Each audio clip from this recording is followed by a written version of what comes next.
ನಮಸ್ಕಾರ ವೀಕ್ಷಕರೇ, welcome to ನಮಸ್ತೆ ಇಂಡಿಯಾ ಕುಕಿಂಗ್ ಚಾನಲ್. ಇವತ್ತು ನಮ್ಮ ಚಾನಲ್ನಲ್ಲಿ ಹಾಗಲಕಾಯಿಯನ್ನು ಉಪಯೋಗಿಸಿ ಸ್ವಲ್ಪನೂ ಕಹಿ ಇಲ್ಲದ ಹಾಗೆ ಹೊಸ ರೀತಿಯ ಗ್ರೇವಿ ಮಾಡೋದು ಹೇಗೆ ಅನ್ನೋದನ್ನ ನೋಡೋಣ.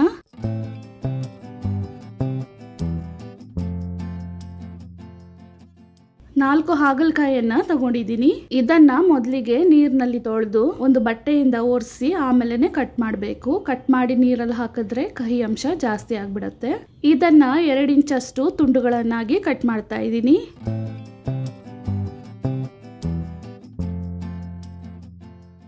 ಹಾಗಲಕಾಯಿಯನ್ನ ಕಟ್ ಮಾಡಾದ್ಮೇಲೆ ಬೀಜ ಮತ್ತು ಈ ಬಿಳಿಯ ಭಾಗವನ್ನ ಪೂರ್ತಿಯಾಗಿ ತೆಗೆದು ಬಿಡಬೇಕು.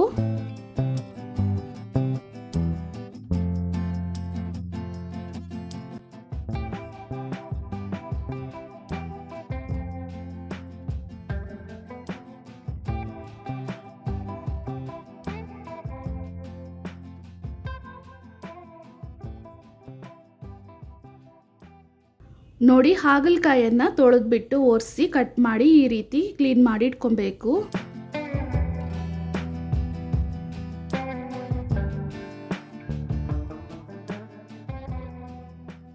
ಒಂದು ಬೌಲ್ ಅಥವಾ ತಟ್ಟೆಯಲ್ಲಿ 1.5 ಕಪ್ಪಷ್ಟು ಕಡಲೆ ಹಿಟ್ಟನ್ನ ಹಾಕೊಳ್ತಾ ಇದ್ದೀನಿ. 2 ಮೀಡಿಯಂ ಸೈಜ್ನ ಈರುಳ್ಳಿಯನ್ನ ಚಿಕ್ಕದಾಗಿ ಕಟ್ ಮಾಡಿ ಇಟ್ಕೊಂಡಿದ್ದೀನಿ, ಅದನ್ನ ಹಾಕ್ತಾ ಇದ್ದೀನಿ. 1 ಸ್ಪೂನ್ ಅಷ್ಟು ಅಚ್ಚ ಖಾರದ ಪುಡಿ ಮತ್ತು ಧನಿಯಾ ಪುಡಿಯ ಮಿಶ್ರಣವನ್ನ ಹಾಕ್ತಾ ಇದ್ದೀನಿ. 1/4 ಸ್ಪೂನ್ಗಿಂತ ಕಡಿಮೆ ಇಂಗು, 1/4 ಸ್ಪೂನ್ ಉಪ್ಪು ಮತ್ತು 2 ಟೇಬಲ್ ಸ್ಪೂನ್ ಅಷ್ಟು ಸನ್ಫ್ಲವರ್ ಎಣ್ಣೆಯನ್ನ ಹಾಕ್ತಾ ಇದ್ದೀನಿ. ಇದನ್ನ ಚೆನ್ನಾಗಿ ಮಿಕ್ಸ್ ಮಾಡ್ಕೊಬೇಕು. ಮಿಕ್ಸ್ ಮಾಡ್ತಿರ್ಬೇಕಾದ್ರೇನೆ ಈರುಳ್ಳಿಯಿಂದ ನೀರಿನ ಅಂಶ ಆಚೆ ಬರುತ್ತೆ.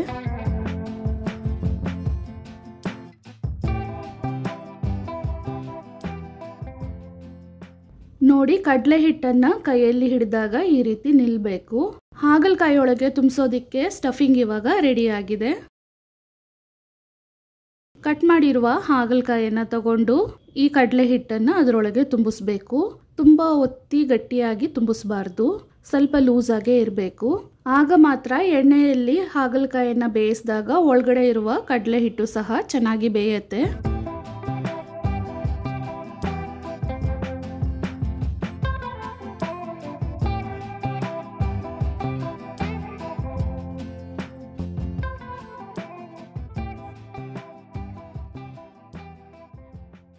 ಇದೇ ರೀತಿ ಪೂರ್ತಿ ಹಾಗಲಕಾಯಿ ಪೀಸ್ಗಳಲ್ಲೂ ತುಂಬಿಸಬೇಕು.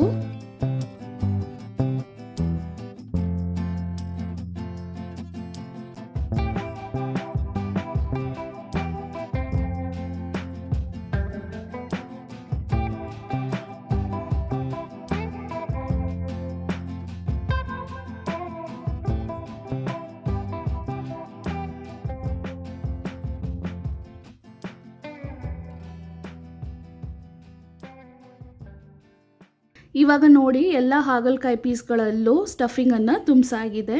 ಇದಾದ್ಮೇಲೆ 1 ಕಪ್ನಲ್ಲಿ ನೀರನ್ನ ತಗೊಂಡಿದ್ದೀನಿ. ಇನ್ನೊಂದು ತಟ್ಟೆಯಲ್ಲಿ ಸ್ವಲ್ಪ ಉಪ್ಪನ್ನ ಹಾಕ್ತಾ ಇದ್ದೀನಿ. ಹಾಗಲಕಾಯಿ ಪೀಸನ್ನ ತಗೊಂಡು ಅದ್ರ ಮೇಲೆ ನೀರನ್ನ ಸವರಬೇಕು.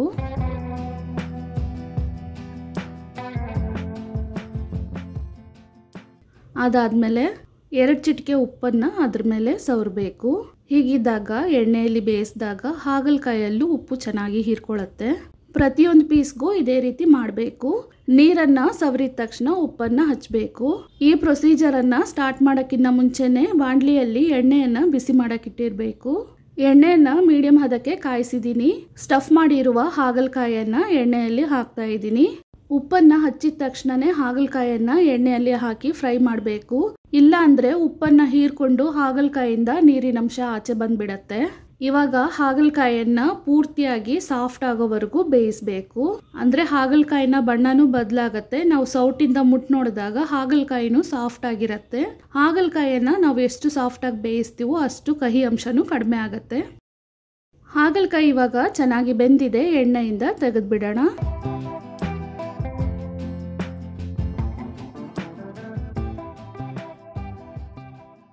ಒಂದು ಹಾಗಲಕಾಯಿಯನ್ನ ಓಪನ್ ಮಾಡಿ ತೋರಿಸ್ತಾ ಇದ್ದೀನಿ. ನೋಡಿ, ಒಳಗಡೆನೂ ಕಡಲೆ ಹಿಟ್ಟು ಚೆನ್ನಾಗಿ ಬೆಂದಿದೆ, ಹಾಗಲಕಾಯಿನೂ ಬೆಂದಿದೆ. ಇದನ್ನು ಒಂದು ಕಡೆ ಹಾಗೆ ಇಡೋಣ. ಒಂದು ಚಿಕ್ಕ ಈರುಳ್ಳಿಯನ್ನ ಕಟ್ ಮಾಡಿ ಇಟ್ಕೊಂಡಿದ್ದೀನಿ, ಒಂದು ಕಡ್ಡಿ ಕರಿಬೇವಿನ ಸೊಪ್ಪು, 3 ದೊಡ್ಡದಾದ ನಾಟಿ ಟೊಮೆಟೊ, 2 ಚಿಕ್ಕ ಈರುಳ್ಳಿ, ಒಂದು ಬೆಳ್ಳುಳ್ಳಿ ಎಷ್ಟು ತಗೊಂಡಿದೀವೋ ಶುಂಠಿಯನ್ನ ಅಷ್ಟೇ ತಗೊಬೇಕು. ಇದನ್ನ ಒಗ್ಗರಣೆಗೆ ಸಪರೇಟ್ ಆಗಿ ಇಡ್ತಾ ಇದ್ದೀನಿ. ಉಳಿದಿರುವ ವಸ್ತುಗಳನ್ನ ಮಿಕ್ಸಿ ಜಾರ್ನಲ್ಲಿ ಹಾಕಿ ನುಣ್ಣಕ್ಕೆ ಒಟ್ಟಿಗೆ ರುಬ್ಕೊಬೇಕು. ಹಾಗಲಕಾಯನ್ನ ಫ್ರೈ ಮಾಡಿರುವ ಅದೇ ಎಣ್ಣೆಯನ್ನ ಬಾಣಲಿಯಲ್ಲಿ 2 ಸೌಟಷ್ಟು ಉಳಿಸ್ಕೊಂಡಿದ್ದೀನಿ. ಎಣ್ಣೆ ಚೆನ್ನಾಗಿ ಬಿಸಿ ಆದ್ಮೇಲೆ ಅರ್ಧ ಸ್ಪೂನ್ ಸಾಸಿವೆ ಪೂರ್ತಿ ಸಿಡ್ದಾದ್ಮೇಲೆ 1/4 ಸ್ಪೂನ್ ಜೀರಿಗೆಯನ್ನ ಹಾಕ್ತಾ ಇದ್ದೀನಿ.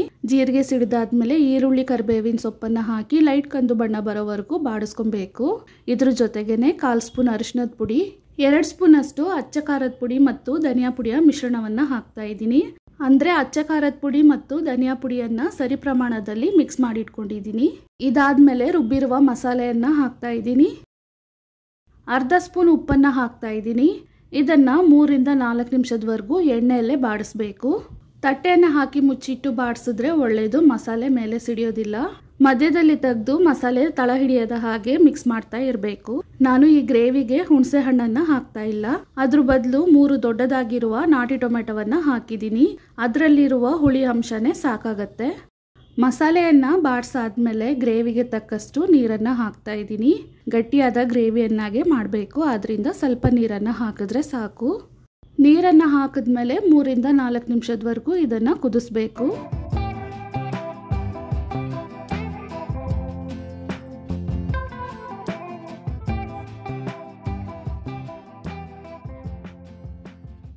ಸ್ಟಫ್ ಮಾಡಿ ಎಣ್ಣೆಯಲ್ಲಿ ಬೇಯಿಸಿರುವ ಹಾಗಲಕಾಯನ್ನ ಮಸಾಲೆಯಲ್ಲಿ ಹಾಕ್ತಾ ಇದ್ದೀನಿ.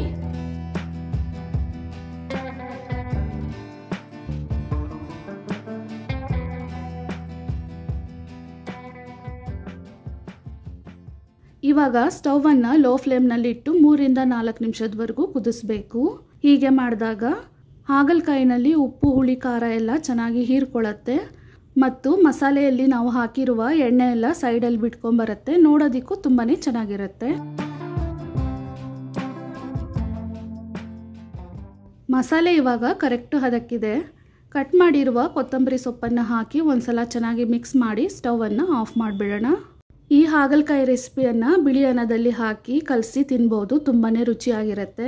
ಚಪಾತಿ ಅಥವಾ ಯಾವುದೇ ರೊಟ್ಟಿಗಳ ಜೊತೆನೂ ತಿನ್ಬೋದು, ತುಂಬಾನೇ ಟೇಸ್ಟಿಯಾಗಿರುತ್ತೆ. ಮೊಸರನ್ನ ಸಾಂಬಾರನ್ನ ಜೊತೆಗೂ ಸೈಡ್ ಡಿಶ್ ಆಗಿ ತಿನ್ಬಹುದು. ವೀಕ್ಷಕರೇ, ಈ ರೆಸಿಪಿ ನಿಮಗೆ ಇಷ್ಟ ಆಗಿದ್ದರೆ ನಮ್ಮ ಚಾನಲನ್ನು ಲೈಕ್ ಮತ್ತು ಸಬ್ಸ್ಕ್ರೈಬ್ ಮಾಡಿ. ಧನ್ಯವಾದಗಳು.